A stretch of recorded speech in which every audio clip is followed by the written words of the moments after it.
In this video, we're going to be having a chat about how Emily and I were able to save over 56% of our income, earning less than $100,000 a year. Now we're coming into the new year, people are going to be setting new financial goals, and I hope you've set some goals for yourself this year. But I wanted to break down, as an accountant, with my background being a chartered accountant, how we actually managed to save over 56% of our income. I'm going to show you some snapshots of our 2017 budget and the year we actually saved this amount or budgeted to save this amount. And generally, we even saved more than 56%. As our incomes have grown over time, we've been able to save 60, 70, even up towards that 80% mark in certain periods of time, depending on our lifestyle and what our goals were in terms of reaching a savings target. So the number one rule when you're in my background as an accountant, and just generally when you're looking to set a budget, is what gets measured gets managed. If you're not measuring and actually understanding the numbers, then you're not going to be able to know how much money is coming in and how much money is going out. So the first thing I would do is recommend that you regularly check your bank account.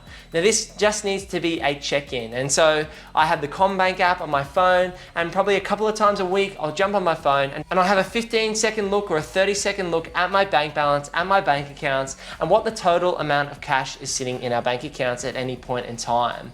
If you do this regularly enough, you'll be able to see your cash going up and down, and you'll be able to understand why. What are you spending your money on that's changing the balance over time?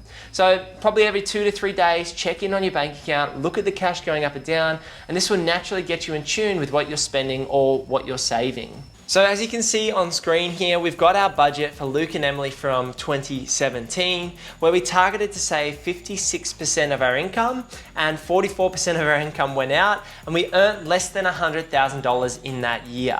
So it's going to be difficult if you're earning less money to save a lot of your income, because there are some fixed costs in most people's lives. Most people are going to need a roof over their head. Most people are going to need to eat food and spend money on travel getting to and from their work or education. And so there is a point where you do need to earn more money rather than just saving. So let's talk about earning money first. So in 2017, I was taking home $45,000 a year, and Em was taking home $50,000 a year. Now this was not a lot of money for us as a couple, and these were our first few years of earning money and the first few years of starting our careers.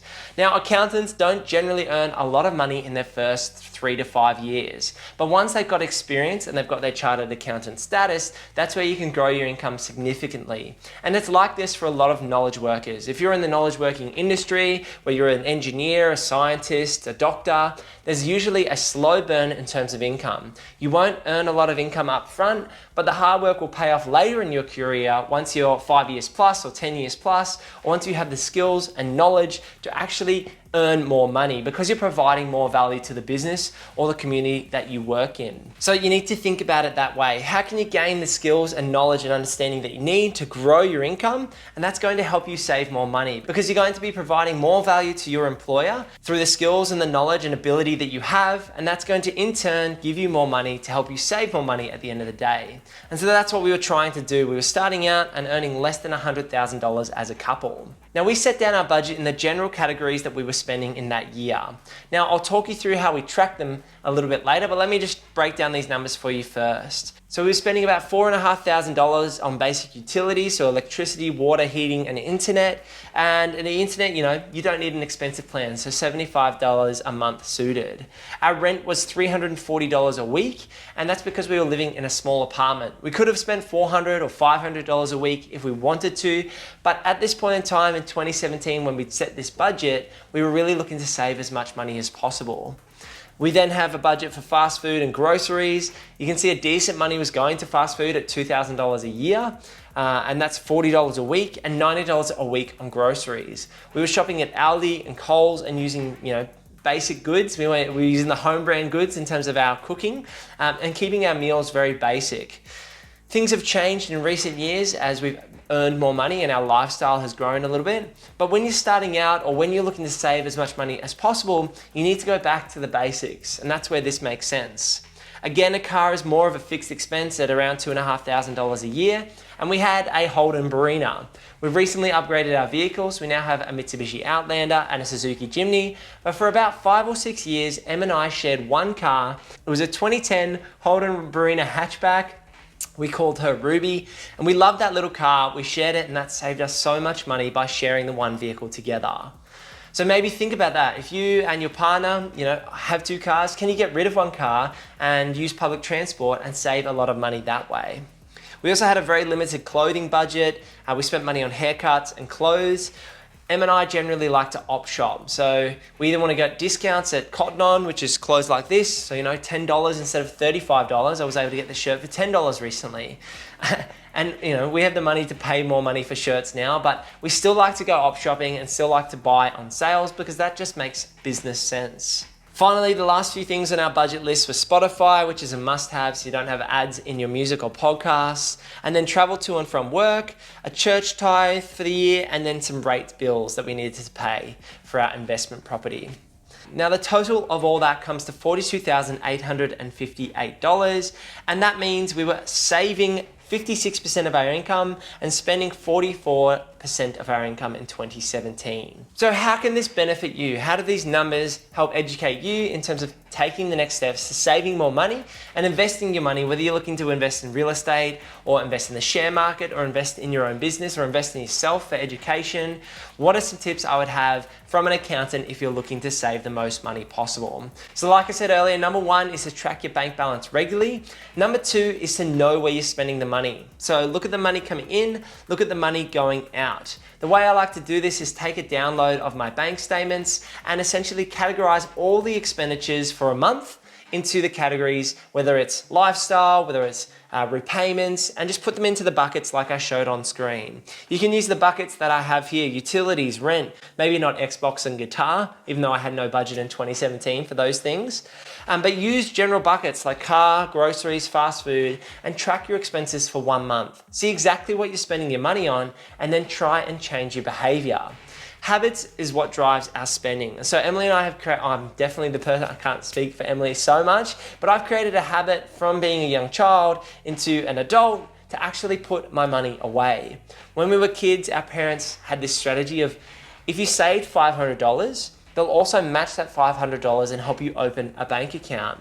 And so every time I got pocket money or anytime I got money refereeing soccer games or doing a bit of odd jobs like mowing the lawns, I wanted to put that money away and save it because I knew once I'd saved that $500, my parents were going to match it and double it and open a bank account, which would give me $1,000. Now I did spend some money on some big items, and you need to do that in life, you need to live. So I bought some skateboards, I bought an Xbox, I bought some guitars. So don't worry just about saving, you've got to find the balance. But if you have a goal you're working towards, if it's your own home, or if it's an investment property, or it's just saving to grow your savings buffer and budget, then you need to take action to do that. And that leads me to the next point, is you need a savings buffer. So before you even invest all of your money, you've got to have a minimum amount of money in your bank account. Generally, for most people, that's 3 to 6 months of their expenditure. And so for us, in this case, we want to be saving at about 10 to 20 grand in the bank account as a savings buffer for a rainy day. You need that money for an emergency, and so start with a savings buffer and then look to grow your savings in addition to that. Now, funnily enough, for myself as an accountant, once you understand your monthly expenditure, you don't need to track every single dollar from there going forward. Most people would think, oh, don't you need to track every single dollar, put it into an app, work out exactly what you spent or what you saved? Well, that's what your bank account does for you. You can see the balance going up or down. Now it's just time to train your behaviors. So when you feel the urge to go out and get fast food, maybe don't do it on a Tuesday or a Wednesday night. Maybe make it special for a Friday night or a Saturday night. Still spend the money on those experiences and occasions, but look to create the habits that are going to help you save money. I had a friend recently message me exactly about this topic. That's why I'm making this video. How do you track your money, Luke, and what do you do now? Essentially, the way Em and I do this in 2023 is we have a credit card and we have an offset account situated against our own home. We put as much money into our offset account, ideally a 6-figure plus budget. which could be offsetting our home loan, but gives us liquidity and access to that cash when we need it. We then have a credit card, which gives us points, allows us to book hotels and get cheaper flights, and we put our living and lifestyle and general expenditure through the credit card. Every month, we make sure we use the money in our offset account and it's direct debited in full off of our credit card. And so this makes it really easy for us to track our monthly expenditure because it's all shown in the credit card statement and we can see the money coming in and out each month. Now, if you don't have the financial acumen or you're not ready to take the next step to a credit card, we didn't have a credit card for the first 5 years of our marriage and the first 5 years of building our property portfolio. For us, essentially, we used our bank account and did everything the same except without the credit card. We tried to avoid spending our money on frivolous things that we didn't need, on Etsy, on AliExpress or eBay or online shopping. We just tried to spend our money on what we really wanted. So if we thought about a product for months at a time, so say I wanted a new guitar for a few years, or I really wanted this jumper, and after thinking about it for 48 hours and 4 weeks later, I still really want that jumper, that's when I would go out and make that purchase. But if I thought about something and I really wanted it, and then a week later I still didn't want that item, we wouldn't go out and buy it. So try not be spontaneous with your spending. Think clearly about what you want to buy and why. You know, is this new guitar going to play a beautiful sound, you can make music on it, and you're really going to enjoy having this item? Is it going to add more amenity to your lifestyle?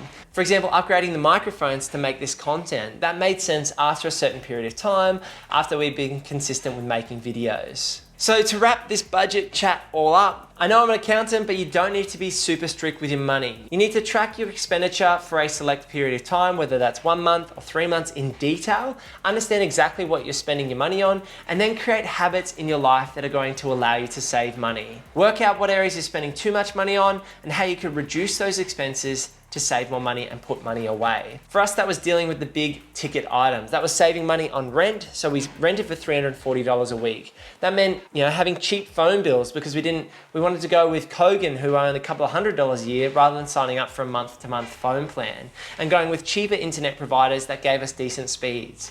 So look to find value on those fixed costs and then be conservative with your lifestyle expenditure. If you want it after a week, 2 weeks, 3 weeks, maybe go out and make that purchase.